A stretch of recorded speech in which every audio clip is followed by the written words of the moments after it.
Hey guys, welcome back to another video. This one is part 2 of choosing your projector and your screen. This one is about choosing the right size screen for your space.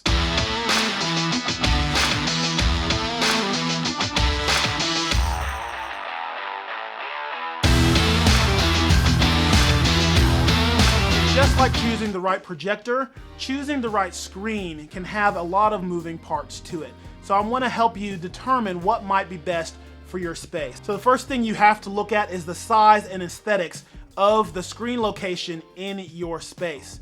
Your space may not allow you to get a screen that's actually large enough for optimum viewing in the space. So you've really then just got to work with what you have. So my suggestion right there is go as large as you can in those instances. If the largest you can go is putting an 80-inch TV up there, then get an 80-inch TV and put that in the space and make it work in there. If you can go larger though, do it. Once you get to about an 85-inch screen though, I would go ahead and pop for getting a projector, because 85-inch TVs, they're not cheap. So you might be spending just as much money as you would getting a projector that then can have some more uses, or that can grow into a new space if you do get more space to put in a larger screen. Go as large as you can with the space that you have. If it is paring down and making it a little bit too small, smaller than you want it to be, just go as big as you can and make it work there. But there is a really good rule of thumb that you can use to really determine what the best optimal viewing is and size for a screen in your space. So to work with this rule of thumb, the first thing that you want to do is go and measure the distance from the furthest seat away from your screen location. This is going to be the farthest seat, so somebody's eyeballs are going to be looking from that seat in the back. How far away from that seat is the screen? So when you take that measurement and divide it by a range between 6 and 10, that gives you the measurement for the height of your screen. Whatever that number is that you come up with is what's going to be the optimum height in that range for the distance from the farthest seat. So let's say, just for kicks, let's say the furthest seat is 100 feet away from where your screen are going to be. That means at its smallest, when you divide by 10, your screen should be 10 feet tall. At its biggest, at that higher end, the divide by 6, you're about 16 and a half feet or so. So between 10 feet and 16 and a half feet is how tall your screen should be. And then to get the width of your screen, it's based on whatever aspect ratio that you're going for. Now, if you're still trying to do 4:3 aspect ratio, that's a completely separate conversation that we'll talk about some other time. But as standards are these days, you're either doing a 16:9 or a 16:10.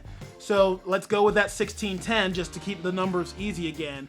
So the minimum screen size that you should have was 10 feet. That means your screen is going to be 16 feet wide.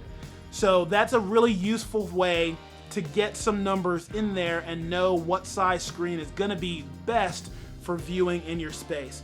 Once you get any smaller than that 1/10, your people are going to have a little bit more trouble from those furthest viewing locations seeing text or small subtitles, things like that, as you're showing videos. It's going to be harder to see on a screen that starts getting any smaller than that.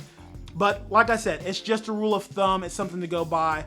If the aesthetics say you can't get anything bigger than a 4-foot tall screen, do what you got to do in that space to make it work. But using that rule is a really good place to start. You can go grab a laser tape from Lowe's for like 20 bucks or something like that to take those measurements, or just get a regular measuring tape and just measure just the distance from straight line from that seat to the screen, and that'll give you a really good starting basis for what size screen you probably should have in that space. So picking the right screen though can also come up with some other variables besides just the size that you need. There's also different material types that you might run into as well that give you different brightness variances. So you might have a low lumen projector that you're going to use, like we talked about in the last video. So to make it really work for you in that space, you might get a projection screen that has a higher brightness value to it, so that it reflects that light better. So it takes that lower lumen and reflects it back a little brighter than just a standard one might. So you get a better quality out of that. That screen then is going to cost you a little bit more money for the higher quality material. So there's all kinds of different materials that you can get for it as well. I'm not gonna go into all the different types. Why? Because I don't really know what all of them are off the top of my head, and I didn't research that deep into it right now, even though I've done it before. But you can get higher quality material that will allow a lower lumen projector to look better in a space as well. So you can pay attention to the materials that you're wanting to use for that.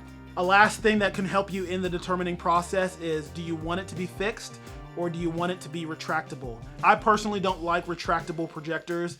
They can get a little floppy on the low end cost of them. The higher end ones, you can get them that have the rigging down the side so it keeps the tension on the projector, so when it comes down nice and tight and stays tight, and you have a nice crisp image across. A lot of the cheaper retractable projection screens won't have that tension built in, and so then your screen will waver and flex and your image will never feel like it's solid.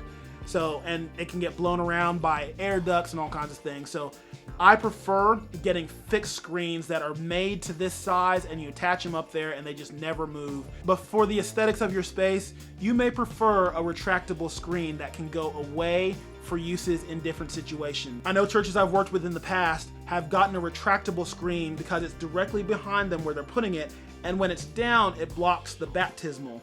So they want to raise that out of the way when they are doing baptisms and things like that. So that's where a retractable screen, really made sense.